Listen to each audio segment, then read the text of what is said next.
देर रात को कुछ चटपटा खाने का मजा ही कुछ और है ना? दिन भर की थकान के बाद वो एक सुकून का पल लगता है। लेकिन कभी सोचा है कि जब हम उस आखिरी निवाले का मजा ले रहे होते हैं तो हमारे शरीर के अंदर असल में क्या चल रहा होता है? चलिए आज इसी बात की तह तक जाते हैं और देखते हैं कि देर रात का खाना हमारे शरीर पर कैसे असर डालता है। तो होता क्या है, जैसे ही रात को खाना पेट में जाता है ना, शरीर के अंदर एक अजीब सी जंग छिड़ जाती है। एक तरफ तो हमारा दिमाग कह रहा होता है, चलो भाई अब सोने का टाइम हो गया, सब कुछ शांत करो। और दूसरी तरफ पेट से सिग्नल मिलता है, अरे एनर्जी आ गई, काम पर लग जाओ। अब बेचारा शरीर करे तो क्या करे, पूरी तरह कंफ्यूज हो जाता है। तो सबसे पहले बात करते हैं पाचन की। ये वो पहला मोर्चा है जहां लड़ाई शुरू होती है और इसका असर पूरी रात रह सकता है। देखिए, जैसे ही खाना पेट में पहुंचता है, पाचन की पूरी मशीनरी फुल स्पीड पर चालू हो जाती है। एसिड और एंजाइम्स उसे तोड़ने में जुट जाते हैं। मतलब शरीर को एक ही वक्त पर दो बिल्कुल उल्टे काम करने पड़ते हैं। एक सोने की तैयारी और दूसरा खाने को पचाने की मेहनत। ये शरीर के लिए एक मुश्किल काम है, जिसका सीधा सीधा असर नींद की क्वालिटी पर पड़ता है। इसे ऐसे समझिए, मान लीजिए आपकी कार को सर्विसिंग की जरूरत है, लेकिन आप उसे गैराज में खड़ी करने के बजाय लगातार चलाए जा रहे हैं, तो क्या होगा? वो ठीक से काम नहीं करेगी, राइट? हमारे शरीर का भी बिल्कुल यही हाल है। अगर उसे आराम और खुद को ठीक करने का मौका ही नहीं मिलेगा, क्योंकि वो तो खाना पचाने में लगा है, तो वो ठीक से रिपेयर कैसे होगा? अच्छा, तो खाना पच तो रहा है, लेकिन उस खाने से जो एनर्जी निकली, उसका क्या होता है?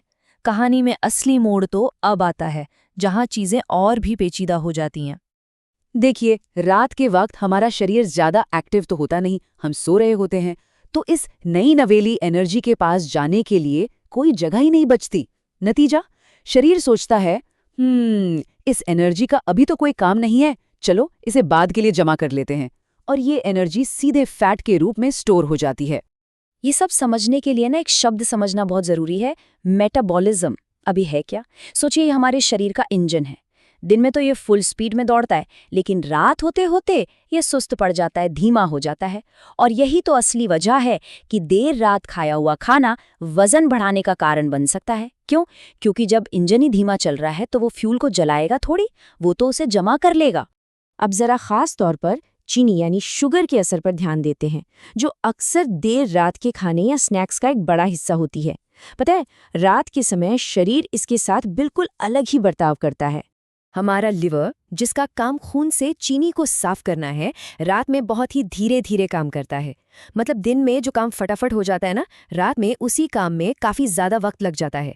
दिन और रात की रफ्तार में सच में जमीन आसमान का फर्क होता है।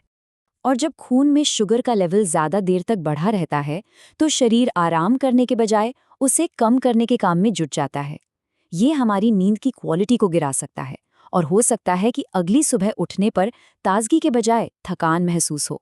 तो एक तरफ पाचन का काम, दूसरी तरफ बढ़ी हुई शुगर, ये सब मिलकर हमारी नींद और हमारे दिमाग पर आखिर क्या असर डालते हैं? चलिए अब पूरी तस्वीर को जोड़कर देखते हैं। ये बात देर रात के खाने के असर को एकदम सटीक तरीके से समझाती है। हमारा दिमाग, जो शरीर का कमांड सेंटर है, वो कंफ्यूज हो जाता है। उसे एक ही समय पर सोने और काम करने के सिग्नल मिलते हैं। ऐसे में गहरी और आरामदायक नींद में जाना बहुत मुश्किल हो जाता है। अगर इसे संक्षेप में कहें तो देर रात का खाना हमारी नींद की क्वालिटी को खराब कर सकता है। इससे हम थका हुआ महसूस करते हैं और सबसे ज़रूरी बात, ये हमारे शरीर को रात में होने वाली ज़रूरी मरम्मत और रिकवरी से भी रोक देता है। चलिए इस पूरी बात को और भी आसान शब्दों में समझते हैं। असल में हमारे शरीर के काम करने के दो मोड होते हैं, एक एक्टिव मोड और दूसरा रेस्ट मोड। दिन के समय हमारा शरीर एक्टिव मोड में होता है, एनर्जी का इस्तेमाल करता है, खाना पचाता है, सारे काम करता है। और रात में वो रेस्ट मोड में चला जाता है, मतलब शरीर की मरम्मत और रिकवरी का समय। देर रात खाने से ये पूरा संतुलन बिगड़ जाता है। शरीर एक ही समय में दो अलग अलग प्रोग्राम चलाने के लिए मजबूर हो जाता है, जिससे कोई भी काम ठीक से नहीं हो पाता। तो अगली बार जब देर रात कुछ खाने का मन करे, तो बस एक सवाल खुद से पूछना है, क्या शरीर को रिचार्ज करने का समय है या उसे और ज्यादा काम पर लगाने का? ये एक बहुत ही आसान सा सवाल है, लेकिन इसका जवाब हमारी सेहत के लिए